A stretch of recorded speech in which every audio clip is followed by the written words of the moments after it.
nilinis ng konti. Ayun, di pa rin tapos yung ginagawa. Di pa siya kayang tapusin pa isa-isa lang. Unti-unti lang, di ba? And yun, linis ulit tayo ngayon. Linis ulit, paunti-unting linis din. Ayan. So, ito na lang section na ito. Ayun. Pero try na lang din natin kung ano yung malilinisan.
Ano mo pala?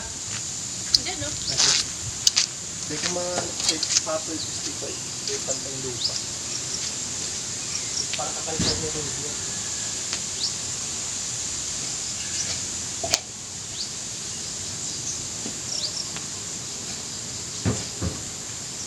Naka-alis ako at tulog si LK eh.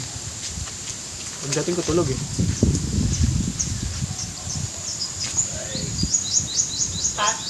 Kadadating mo lang, nag-schooling ko pa mga? Pagdating ko tulog si LK, makabili na ako ng ulam. Kata lang?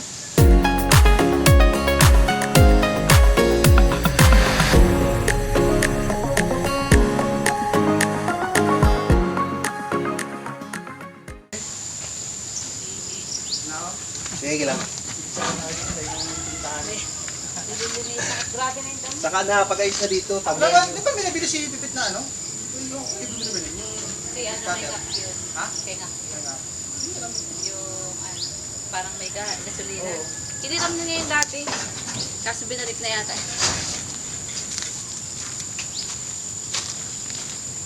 Chargeable naman yata yun? Hindi, gasolina. Gasolina. Pangkamas? O yung pangkat. Nawalisan natin. Nagbunot lang ng konting damo para mabawasan lang at di na tumaas. Ayan. So kahit paano may patwi na dito. At ito pang gitna. Gupitin ko lang siguro yan. Ayan. So kahit paano kita mo na yung lupa. Diba? Kahit paano nakita na yung lupa. May patwi na. And Dito may daanan. Dati wala akong madaanan dito. So may shortcut na papunta doon sa poso. Yan. Yan, ang ganda na rin doon. Oh, nawalisan na rin. Doon sa may malunggay. At yun. Pagod tayo. Yan. Yan. Ano masasabi nyo dyan? Ayan. Hindi pa tapos. Ayan. Hindi pa namin matapos. Unti-unti lang. Hindi pa rin matapos.